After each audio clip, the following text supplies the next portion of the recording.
Some of people's concerns have grown out of bogus claims spread by those whose only agenda is to kill reform at any cost. The best example is the claim, made not just by radio and cable talk show hosts, but by prominent politicians, that we plan to set up panels of bureaucrats with the power to kill off senior citizens.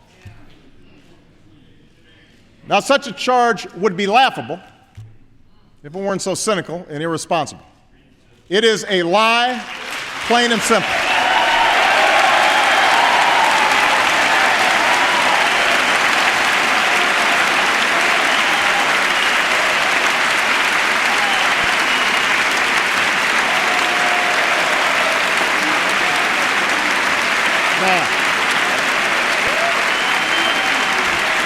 Now, there are also those who claim that our reform efforts would ensure illegal immigrants.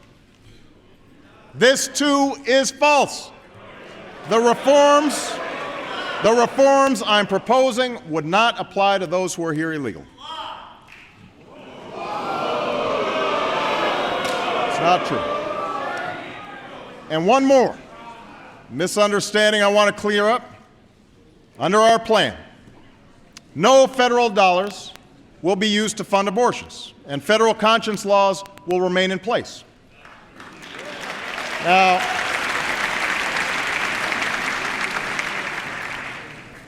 my health care proposal has also been attacked by some who oppose reform as a government takeover of the entire health care system. Now, as proof, critics point to a provision in our plan that allows the uninsured and small businesses to choose a publicly sponsored insurance option, administered by the government, just like Medicaid or Medicare. So let me set the record straight here.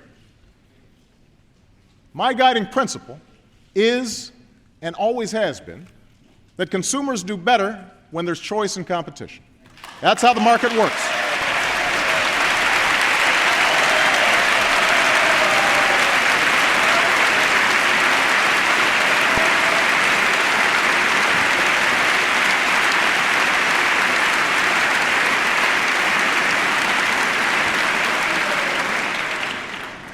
Unfortunately, in 34 states, 75% of the insurance market is controlled by 5 or fewer companies.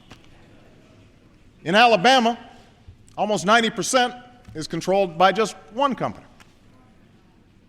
And without competition, the price of insurance goes up and quality goes down.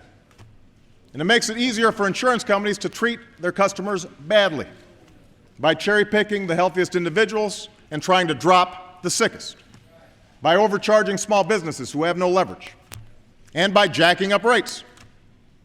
Insurance executives don't do this because they're bad people. They do it because it's profitable. As one former insurance executive testified before Congress, insurance companies are not only encouraged to find reasons to drop the seriously ill, they are rewarded for it. All of this is in service of meeting what this former executive called Wall Street's relentless profit expectations. Now, I have no interest in putting insurance companies out of business. They provide a legitimate service and employ a lot of our friends and neighbors. I just want to hold them accountable.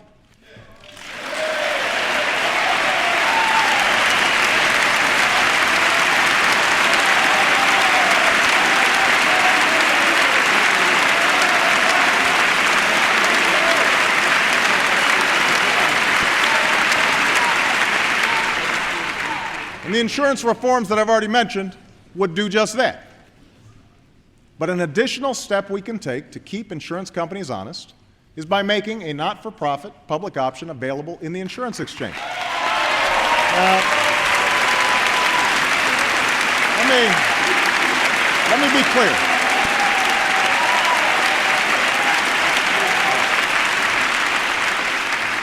Let me be clear. It would only be an option for those who don't have insurance. No one would be forced to choose it. And it would not impact those of you who already have insurance. In fact, based on Congressional Budget Office estimates, we believe that less than 5% of Americans would sign up. Despite all this, the insurance companies and their allies don't like this idea. They argue that these private companies can't fairly compete with the government. And they'd be right if taxpayers were subsidizing this public insurance option. But they won't be. I've insisted that, like any private insurance company, the public insurance option would have to be self-sufficient and rely on the premiums it collects.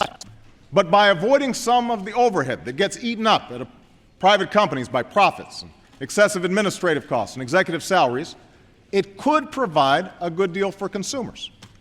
It would also keep pressure on private insurers to keep their policies affordable and treat their customers better, the same way public colleges and universities provide additional choice and competition to students without in any way inhibiting a vibrant system of private colleges and universities. Now,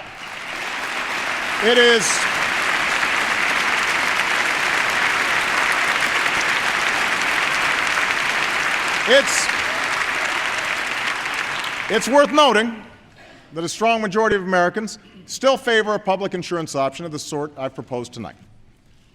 But its impact shouldn't be exaggerated by the left or the right or the media. It is only one part of my plan and shouldn't be used as a handy excuse for the usual Washington ideological battles. To my progressive friends, I would remind you that for decades, the driving idea behind reform has been to end insurance company abuses and make coverage available for those without it. The public option is only a means to that end. And we should remain open to other ideas that accomplish our ultimate goal. And to my Republican friends, I say that rather than making wild claims about a government takeover of health care, we should work together to address any legitimate concerns you may have.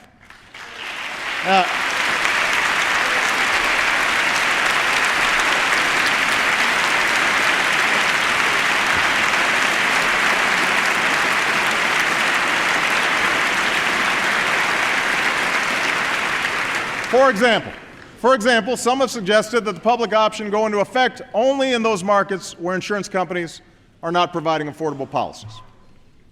Others have proposed a co-op or another nonprofit entity to administer the plan.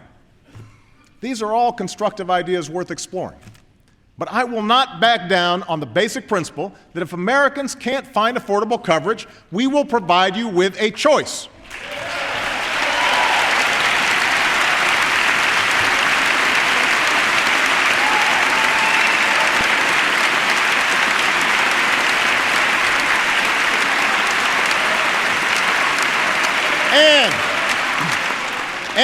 And I will make sure that no government bureaucrat or insurance company bureaucrat gets between you and the care that you need.